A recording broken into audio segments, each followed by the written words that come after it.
राणा बेनीमाधव सिंह अपनी बगिया में टहल रहे थे। जब लंबा और फुर्तीला जवान देखा तो पूछा, तुम कहाँ जा रहे हो? कहा, मैं फौज में भर्ती होने आया। किस बिरादरी के हो? कहा, मैं पासी हूँ। आया पासी पूछिए को भर्ती नहीं किया जाता, यहाँ केवल पैसवारे के लोग ठाकुर लोग रहेंगे। हीरा ने सोचा कि ये भी बड़ा गजब हो गया, मैं तो वहाँ बड़ी उमंग से आया हूँ। लेकिन मीरा पासी को यह पता नहीं था कि राणा बेनीमाधव सिंह यही है। उसने तुरंत अपने आवेश में आकर ताल ठोक दिया, हाय भाई, पैसवारी के अंदर तुम मुझसे हाथ मिला सकता।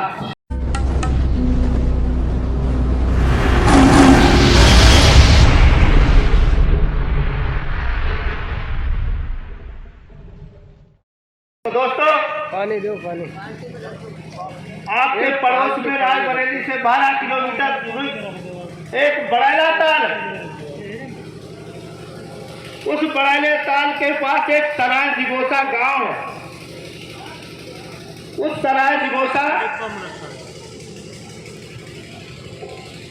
गांव में कुछ परिवार रहते थे। सुअरों के आतंक से लोग पलायन कर जाते, क्योंकि रात में भी सुअर मारते थे। उस परिवार का नाम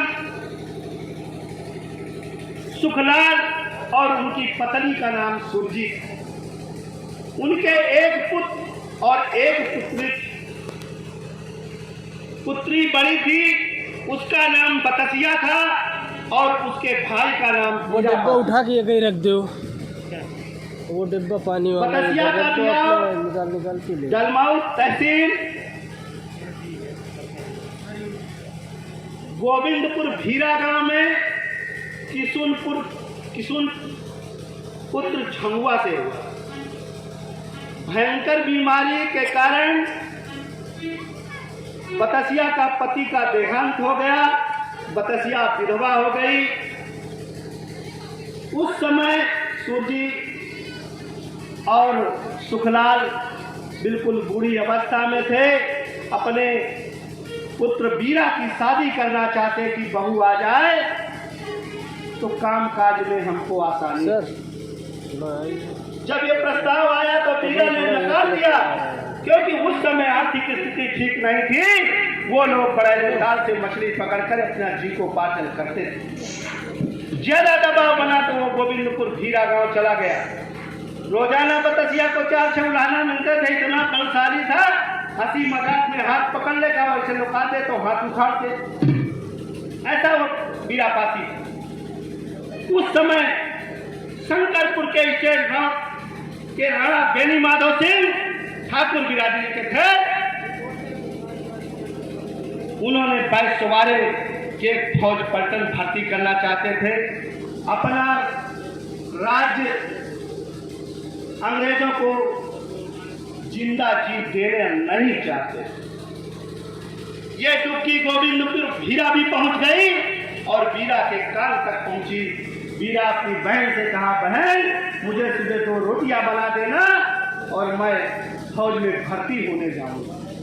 वो बतसिया रोने लगी कि मैं तो विधवा हो गई, तेरे सहारे रहूंगी, तू भी मरने को जा रहा है, अंग्रेजों का कहर बरपा रहे हैं, तू मत जाना, मैं रोटियां नहीं बनाऊंगी। उसने सोचा मैं रोटी नहीं बनाऊंगी तो वीरा मेरा भाई नहीं जाएगा, लेकिन उन्होंने किसी का नहीं सुना, क्योंकि जिद्दी स्वभाव का था। सुबह 4 बजे उठा और शंकरपुर शेख राणा बेनीमाधव सिंह के क्षेत्र पहुंच जाता है। राणा बेनीमाधव सिंह अपनी बगिया में टहल रहे थे। जब लंबा और फुर्तीला जवान देखा तो पूछा, तुम कहाँ जा रहे हो? कहा, मैं फौज में भर्ती होने आया। किस बिरादरी के हो? कहा, मैं पासी हूँ। आया पासी पूछिए को भर्ती नहीं किया जाता, यहाँ केवल पैसवारे के लोग ठाकुर लोग रहेंगे। हीरा ने सोचा कि ये भी बड़ा गजब हो गया, मैं तो वहाँ बड़ी उमंग से आया हूँ। लेकिन मीरा पासी को यह पता नहीं था कि राणा बेनीमाधव सिंह यही है। उसने तुरंत अपने आवेश में आकर ताल ठोक दिया, हाय भाई, पैसवारी के अंदर तुम मुझसे हाथ मिला सकता। राणा बेनीमाधव सिंह के होश खड़े हो गए कि मेरे ही सामने पता नहीं मैं क्या करूं इससे। मजबूरी में उसको बरसी भाले पुलिस पलटन में भर्ती कर दिया। पैसवारे के लोग जब नौजवान लड़ जाते थे तो चट चट काम कर देता, दूसरी लात मारा गिरा दे। रोज सूचना पहुंचती थी शंकर बेनीमाधव सिंह के पास कि ऐसा पासी भर्ती कर लिया, सबका चौसी दे दिया। क्या करें, मेरे सामने जब ताल ठोक सकता है तो मैं क्या कर, दो लोग लड़ो इससे, चाहे 2 लड़ो चाहे 3 गिरा देता है। भाई साहब, सारे बसवाले के लोगों ने अपनी पंचायत की इसकी सख्त की परीक्षा लेने के बहाने इसका मर्डर भी हो जाएगा और एक काम किया जाए, उनके पास एक बिगड़ेला घोड़ा तेजा नाम का था, उस पर कोई जवान सवारी नहीं कर पाता और वीरा को बताया गया नोटिस के माध्यम से कि तुमको घोड़े की सवारी करना है, अगर घोड़ा की सवारी कर लिया तो तुम्हें इनाम में दे दिया जाएगा। वीरा का ठीक है, राउंड के घेरे में घोड़ा छोड़ा गया, उसको दूर से चारा पानी देते थे। अब वीरा घुस गया उस मैदान में तो मुँह से चबाए, लातों से मारे। वीरा का तो ये कहीं चले जाए, का तो वो कहीं चले जाए, और एक बार उसने पीछे से लत्ती मारी तो पैर पकड़ के उठा दिया, लत्ती मार के गिरा दिया और चढ़ लिया उस घोड़े को।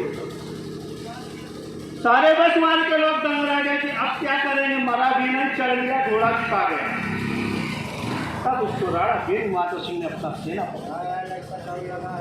जब अंग्रेजों को पता चला कि इसकी बहन बतसिया भीरा का गोविंद भीरा गांव में जीवित है, तो अंग्रेजों ने जाके उसको जिंदा जला दिया।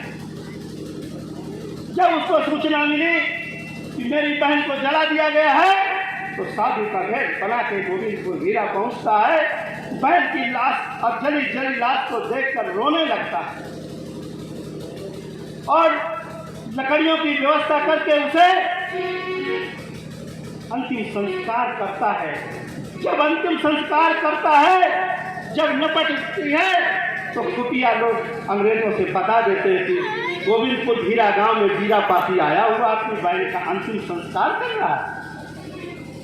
तुरंत अंग्रेज घेरा डालते हैं, मारते पीटते वीरा निकल जाता है।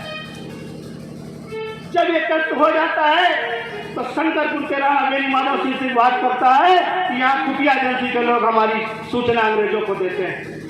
तुरंत जो भी खुफिया एजेंसी का सूचना देता था उनके काट के सर बड़े ताल में फुकवाने का काम करता था। आदेश मिला कि तुम अपनी पासी पलटन के लोगों को शामिल करो।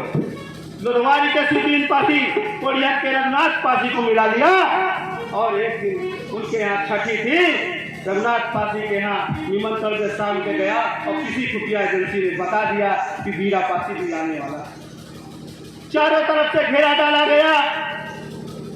वीरा जब वहां देखता है तो सुदीन पासी से कहता है कि बुरे चक्कर में फंस गए और यहाँ से भागना ही अच्छा है।